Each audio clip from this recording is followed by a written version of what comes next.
এবারের ডুরান্ড কাপে ইস্টবেঙ্গল গ্রুপ পর্বে টানা দুটি ম্যাচ জিতে নকআউটে পৌঁছানোর ব্যাপারে অনেকটাই নিশ্চিত হয়ে গেল। গ্রুপ পর্বে দ্বিতীয় ম্যাচে ইস্টবেঙ্গল 1-0 গোলে হারাল নামধারী এফসিকে।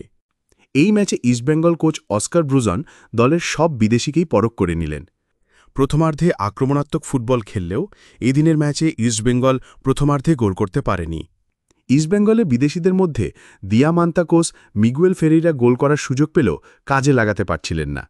গোল না করতে পারলেও মিগুয়েল ফেরেইরাকে যথেষ্ট ইমপ্রেসিভ মনে হয়েছে। তিনি অনেকবারই গোল করার কাছাকাছি পৌঁছে গেছিলেন। একটি ক্ষেত্রে বারে আর দুটি ক্ষেত্রে গোল পোস্টে তার চেষ্টা প্রতিহত হয়। মোহাম্মদ রাশিদ হোল্ডিং মিডফিল্ডার হিসাবে কার্যকর ফুটবল খেললেন। বিদেশি ডিফেন্ডার কেভিন সিবলে অল্প সময়ের জন্য পরিবর্তন হিসেবে নেমেছিলেন।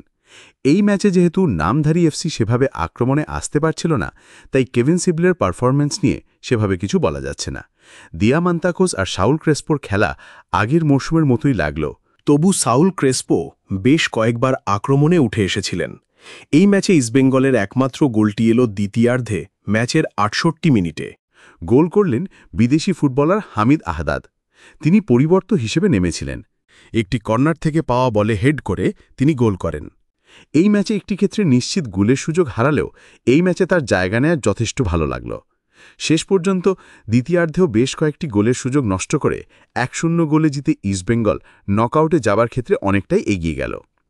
এবারে চলে আসি আইএসএল বিষয়ক খবরে। আইএসএল নিয়ে অনিশ্চয়তা চলছেই। সম্প্রতি চেন্নাইন এফসি ও বেঙ্গালুরু এফসি এবং ওড়িশা এফসি ক্লাবগুলির মতোই তাদের সমস্ত খরচ বন্ধ করার সিদ্ধান্ত নিয়েছে। এর ফলে এই সময় ক্লাব কোনো অর্থ প্রদান করবে না, অর্থাৎ খেলোয়াড় এবং কর্মীরা বেতন পাবে না। এর আগে চেন্নাইন এফসির ম্যানেজমেন্ট কোচ ওয়েল কোয়েলের সঙ্গে সম্পর্ক ছিন্ন করেছে। চেন্নাইন এফসির আগে প্রথমে ওড়িশা এফসি কর্তৃপক্ষ এবং তারপরে বেঙ্গালুরু এফসি কর্তৃপক্ষ খেলোয়াড় এবং কর্মীদের সঙ্গে চুক্তি স্থগিত রাখার কথা জানিয়েছিল। এবার চেন্নাইয়ান এফসিও একই পথে হাঁটল। এদিকে আজ অর্থাৎ বৃহস্পতিবার এআইএফএফের সাথে আইএসএল ক্লাবগুলোর মিটিং শেষ হয়েছে। মিটিংয়ে আইএসএল ক্লাবগুলোর প্রতিনিধিরা ভার্চুয়ালি উপস্থিত ছিলেন। মিটিং শেষে এই মরশুমে আইএসএলের বিষয়ে কোনো স্পষ্ট ধারণা পাওয়া গেল না। অল ইন্ডিয়া ফুটবল ফেডারেশনের সভাপতি কল্যাণ চৌবের মতে আইএসএল আগামী মরশুমে অনুষ্ঠিত হবে। তবে আইএসএল কবে হবে এবং আইএসএলের আয়োজন কিভাবে হবে সেই সম্পর্কে তিনি কোনো বিস্তারিত তথ্য আপাতত জানাননি। তিনি আরও উল্লেখ করেছেন যে এবার সুপার কাপ প্রতিযোগিতাটি মৌসুমের শুরুতে অনুষ্ঠিত হবে। সাধারণত অন্যান্যবার প্রতিযোগিতাটি মৌসুমের শুরুর দিকে হয় না, পরের দিকে শুরু হয়। আপাতত পাওয়া খবর অনুযায়ী সেপ্টেম্বরের মাঝামাঝি সময় সুপার কাপ আয়োজনের পরিকল্পনা করা হয়েছে। অর্থাৎ ধারণা করা যাচ্ছে যে অন্তত নভেম্বরের আগে আইএসএল শুরু হবে না, যদিও সুপার কাপের চূড়ান্ত সিদ্ধান্তের জন্য এখনও 7 থেকে 10 দিনের অপেক্ষা করতে হবে।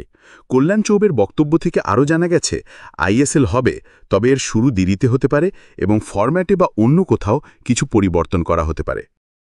বন্ধুরা, এই ভিডিওটি আপনাদের কেমন লেগেছে সেটা কমেন্ট সেকশনে লিখে জানাতে পারেন।